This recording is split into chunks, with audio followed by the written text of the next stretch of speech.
So friends, we talk about literature with the help of a metaphor that Virginia Woolf used, and the metaphor was of the web.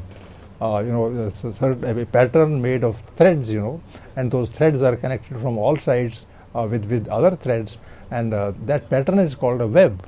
And if you enter this web, then from all sides you are covered by the ideas, by the perceptions, by the patterns of thought that exist in the mind of the author, and therefore the metaphor is a rich metaphor. So Woolf extends the metaphor, saying that the webs of literature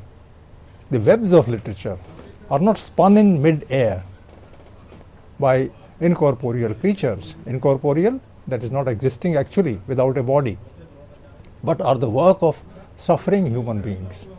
So this takes us one step further towards the intent of this author, that she's talking about suffering human beings, those people who are disturbed, those who are not feeling easy, those who cannot perhaps make do with life the way they have to, they want to, and that the terms of life have to be accepted by them necessarily, inevitably, so that they accept all that is there around them in life, and are attached to grossly material things. What are they?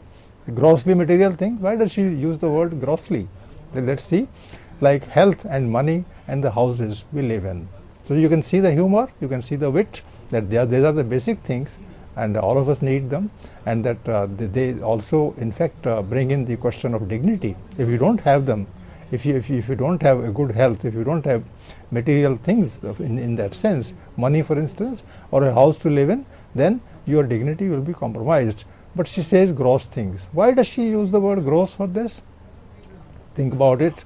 I believe even though she is born in the upper class, her mind is, her sympathy is all the time there with those who are deprived, with those who don't have a home, and those who don't have any material things. Some of them may be without a job, and if you are without a job, if you don't have a home, if you don't have a good health, and if you fall ill, then you have no hospital to go to because you don't have money.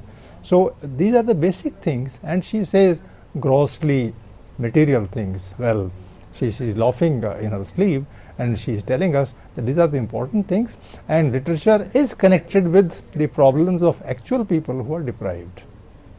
Would you agree? I would straight away agree that life does not mean simply enjoying everything, and because society does not give us everything. If society gave us everything, then we would enjoy life.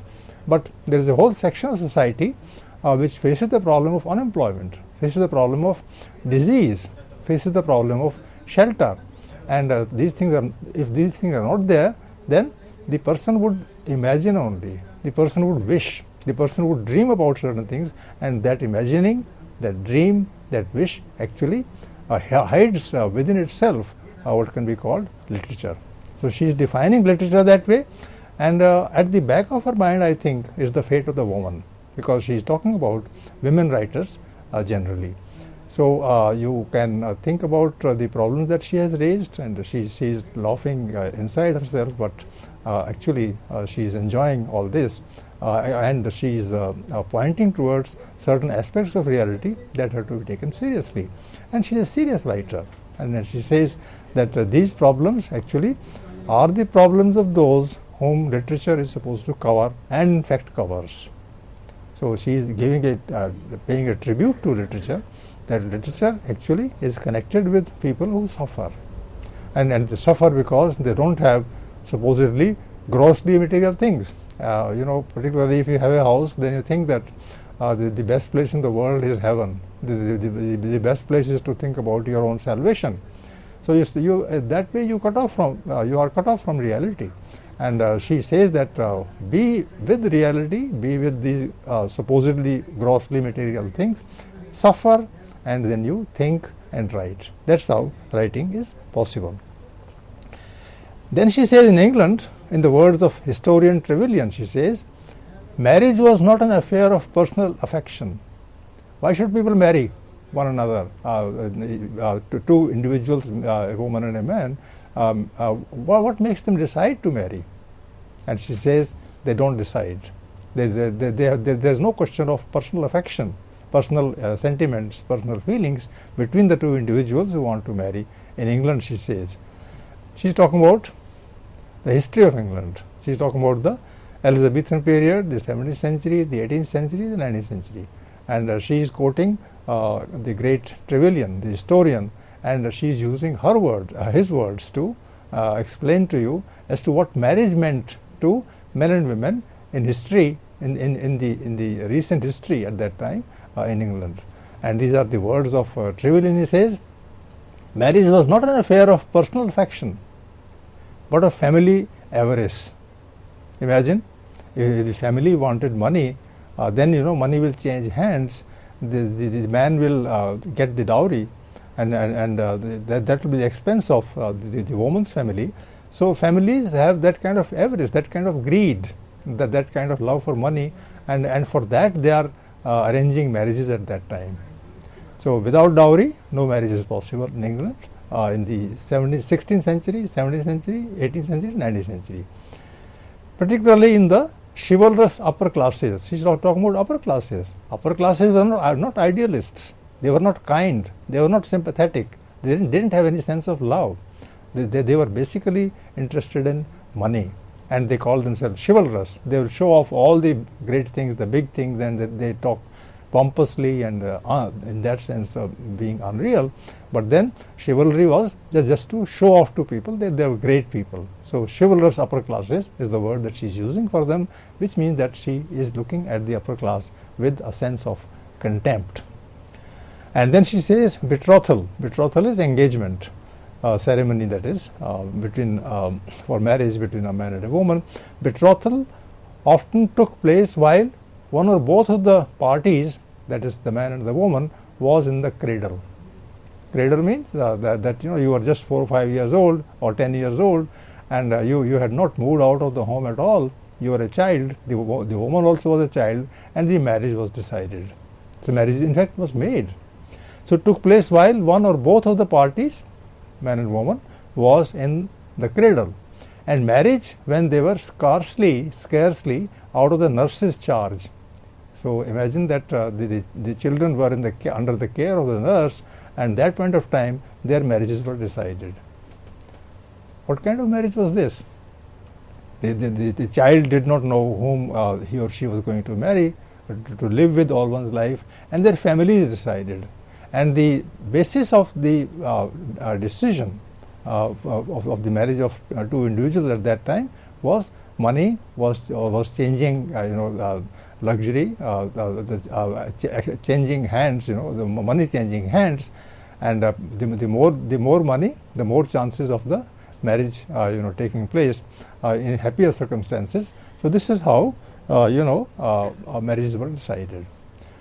Would you agree that marriages are decided by the families, not for allowing man and woman to decide on one's own, because they were not allowed to even become men and women. They still were children. They would be children of 8 or 10, and then their marriage will be decided by the parents of both the parties, and then the money will change hands from one family to another.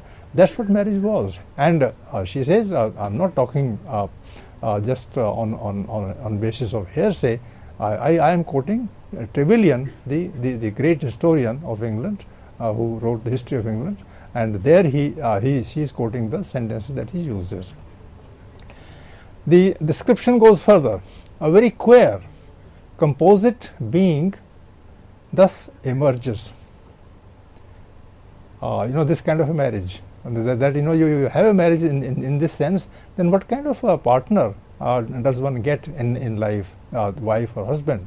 And it's a very queer being, a very, very strange kind of a being, emerges in this kind of a discussion, in this kind of a marriage. And she's talking about England. Imaginatively, she is of the highest importance.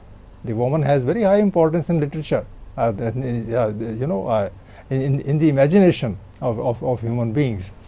Practically, one is imagination, the other is practical life. In imagination, she is of highest importance. How does she say it? Because read the poetry written in the Elizabethan period. and in the later periods, and you find that the writer is is moving heaven and earth to express the sense of beauty that is supposed to reside in a woman, and the way the woman would be so very sensitive. So imaginatively, she is of the highest importance. Practically, she is completely insignificant. Nobody wants to talk about her in society. So you read a book, there is one kind of a woman. Go out in society and look around and see how people work, and there you find that there is no mention of the importance or qualities of a woman in life at all. What kind of a woman is this? And it's a very queer kind of a being, that in literature she is everything, and in life she is nothing. She pervades poetry from cover to cover. If you start reading poems, then there will be a love poem. The love poem will express the sentiments of the love of a man for his wife, and sometimes even the imagination of the poet is struck by the particular point of view of a woman. So the writer can then express from the side of the woman also, and the literature actually is stressing upon the idea of profundity in the life of a woman. So she pervades poetry. She is everywhere present in poetry. From cover to cover, you start, it's in praise of a woman, you finish, and the woman has been praised entirely by the poet. So there she, in literature, she is very important. And then from poetry, you move to history. And she is all but absent from history. In history, nobody talks about her. Isn't it strange, friends, that English life and English culture in the previous centuries, previous to the time when this person was writing, and at that point of time, the woman occupied all the spaces in poetry and none in history, and that kind of irony is not lost on us. She dominates the lives of kings and conquerors in fiction. You read Shakespeare's plays, you read plays and of Fletcher, of Webster, you read the poetry of Milton, the novels in the 18th century. Everywhere, wherever you read, then the woman is supposed to dominate the lives of kings and conquerors in fiction. So this is in fiction, and in fact, she was the slave of anybody, any boy whose parents forced a ring upon her finger.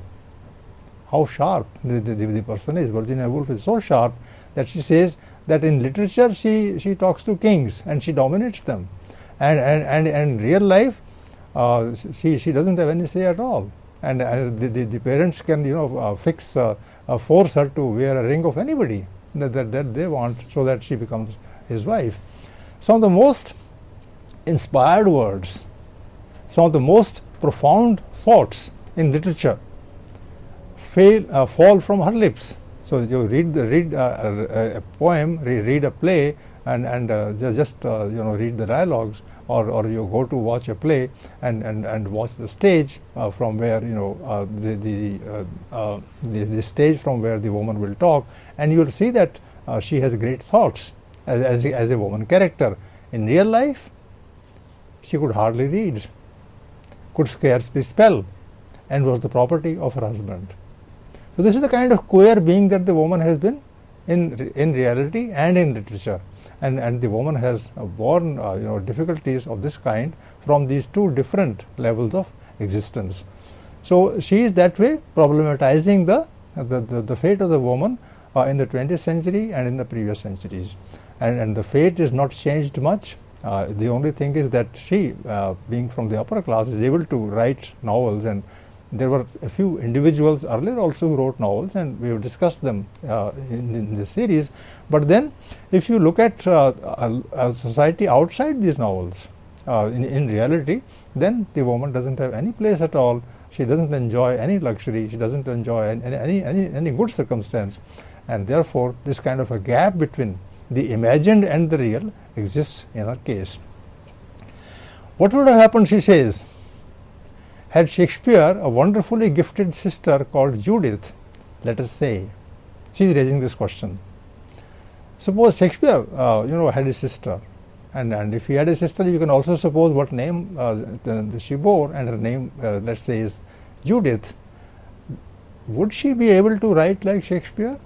And she goes very in great detail about this question there. She imagines a woman of 16 or 17, the same age as Shakespeare was when he left his place.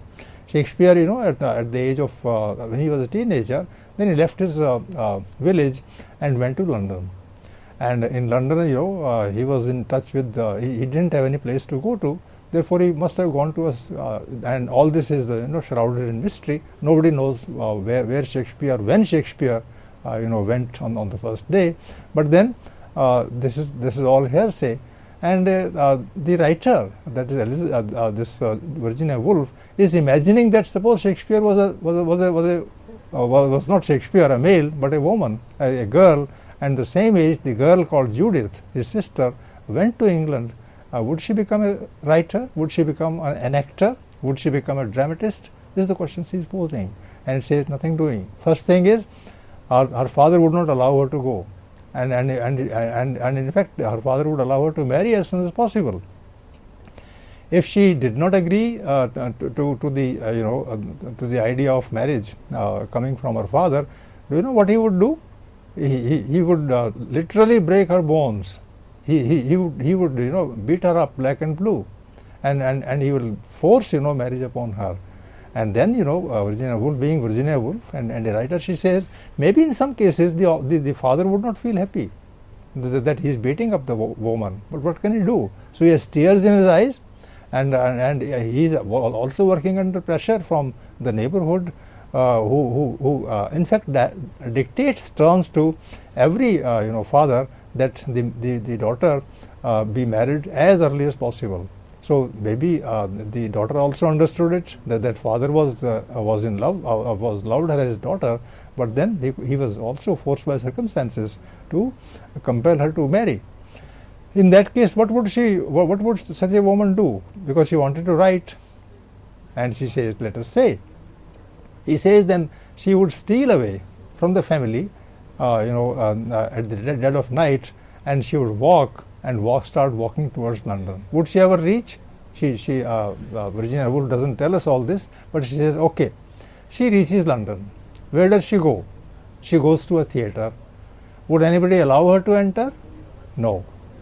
And if somebody had a look at her, and it's a beautiful woman, and then she says, okay, let me help you, and he would take her inside, and he might molest her, or he might compel her to fall in love with him, and she would marry him, and the man would make her pregnant, and that would be all about it. After that, maybe that man has enjoyed her company, and then he just leaves her somewhere on the roadside, and she starts begging and all those things.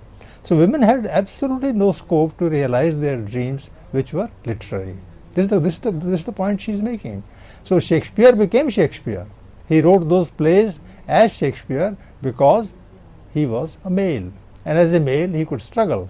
And in the struggle, sometimes it so happened that Shakespeare would be able to enter the world of drama, and there he would write, and then he would also act, and then he would also own a company, and after that he would rise so high in life that he would be called by the Queen Elizabeth, and he'll be in touch with her and with the other bigwigs of society at that time.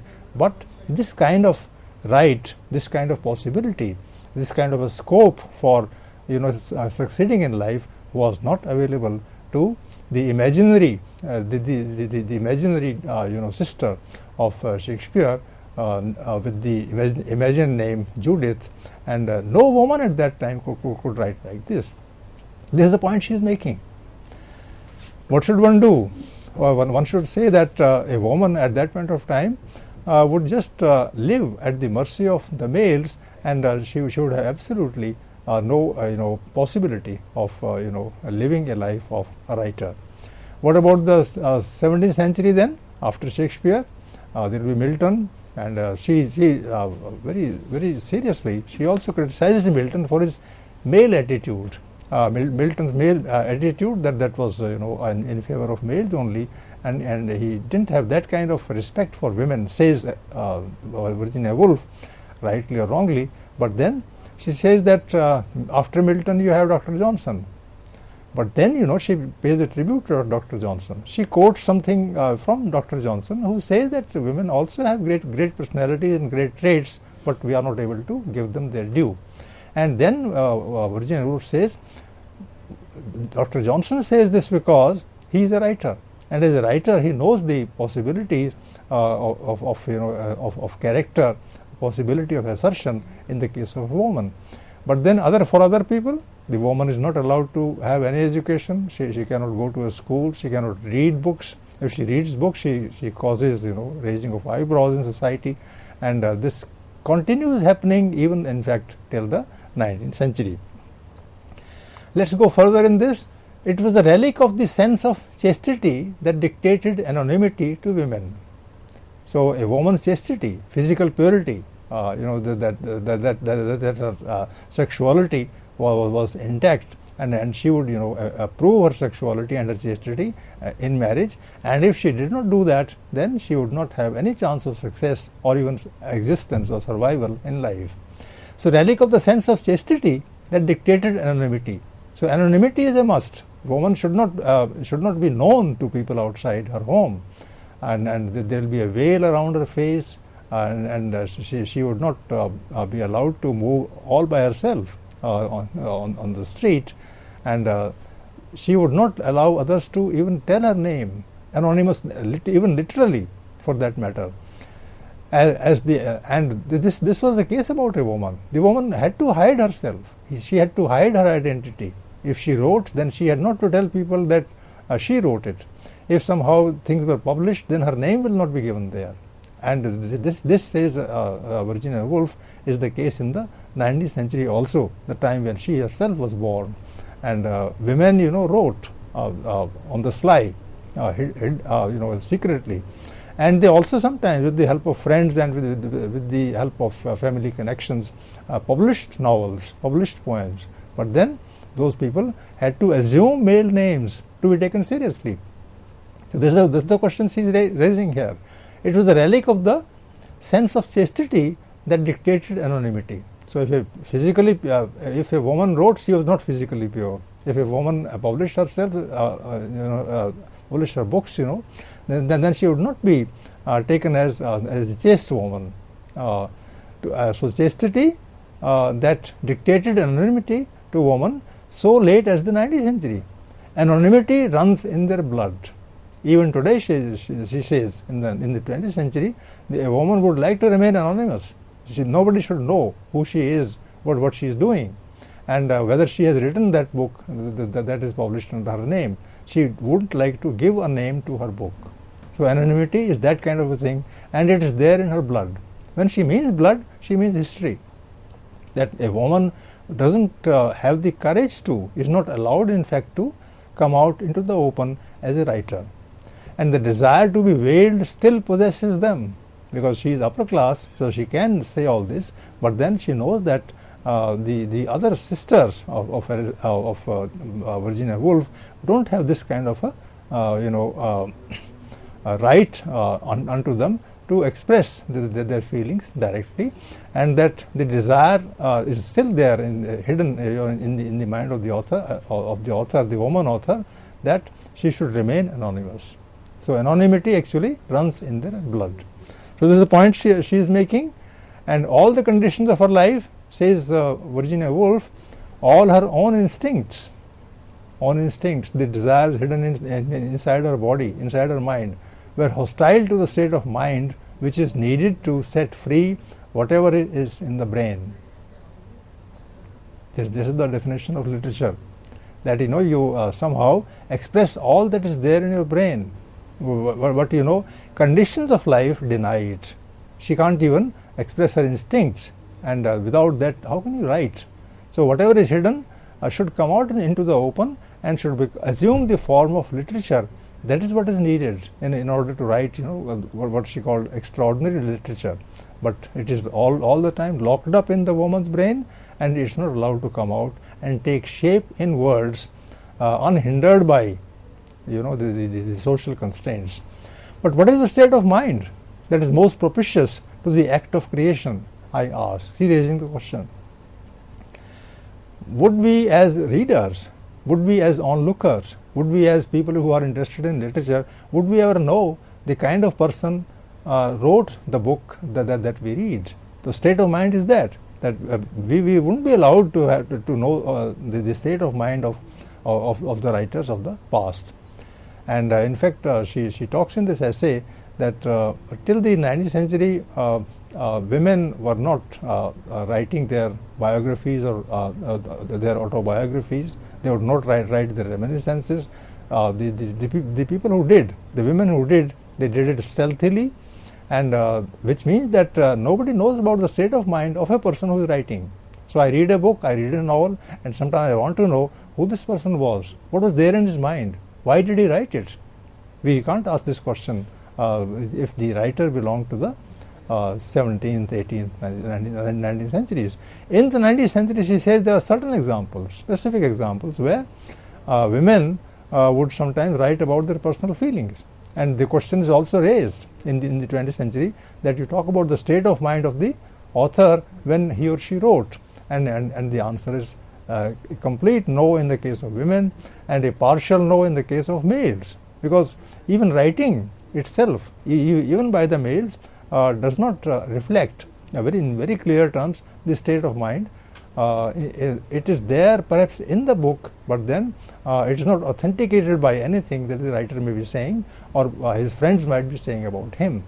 So this is the question. The state of mind is the new concept that has emerged in the 19th century, and people have started naming this person who is walking ahead of me is the one who wrote that book. So we now know, and then we want to find out about her life.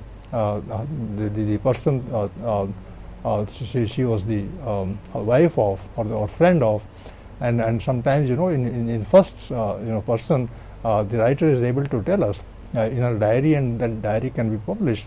That happens only in the latter half of the 19th century and also in the case of few people. But otherwise, the state of mind is not the idea that is available to the readers or to the fellow writers in the case of writers that we discuss. And this is the question that she has raised in this essay particularly, and because Shakespeare is named here as the author who became successful, but what kind of state of mind he had? He raises this question when she says when he wrote Lear, King Lear, when he wrote Antony and Cleopatra, do we know what was going on in his mind? Do we know him as an individual? Is there any reference to his person, to his personality? There is none. And all that we hear about Shakespeare today means in the 20th century, and of course today in our case also, how much do we know about Shakespeare's state of mind? State of mind was not available to anybody at that point of time, and therefore because state of mind is not there, the person didn't exist in reality in that sense. We know the person only by the book that he wrote, and therefore a different kind of problem occurs, that writers do not enjoy any kind of importance in society. You can know the state of mind of let's say a leader, a great hero, a great fighter. There are books written about them. There are books about even the Greeks and the Roman statesmen, and they are called history books, and they are called lives at that time. In the time of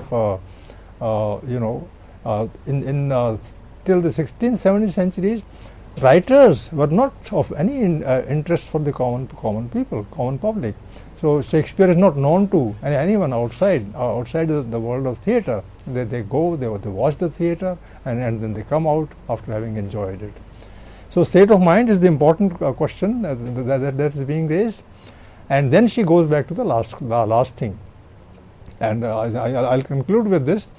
My original inquiry, she says, into what state of mind is most propitious for creative work, because the mind of an artist, in order to achieve the prodigious effort of freeing whole and entire the work that is in him must be incandescent, shining, and shining at that time hot. That kind of unless you know that the person is shining through one's work, the state of mind is not known. The only way in which we can imagine the state of mind of an author is through his work, because there the author is incandescent, there he is shining, like Shakespeare's mind. Therefore, his poetry flows from him free and unimpeded, because it's not colored by any impression that we have of him as an individual. If ever a human being got his work expressed completely, it was Shakespeare. So see, the kind of tribute that Virginia Woolf pays to Shakespeare is this, that the person is completely available to us through his work, but there is no trace of the individual in him, because that individual is not available to us at all. So in a way, we come to the conclusion that in the opinion of Virginia Woolf, the woman has suffered a lot and still suffers a lot, and today there is some identity in the case of males and less also in the case of women. But then for that reason, she says, ironically speaking, the writer speaks only through one's work, and there real literature lies. So it's a very complex essay at the level of ideas, and I'm sure, friends, that you would go into these complexities and wonder about the kind of ideas that Virginia Woolf propagated about writing, about women, about literature in the 20th century. Thank you.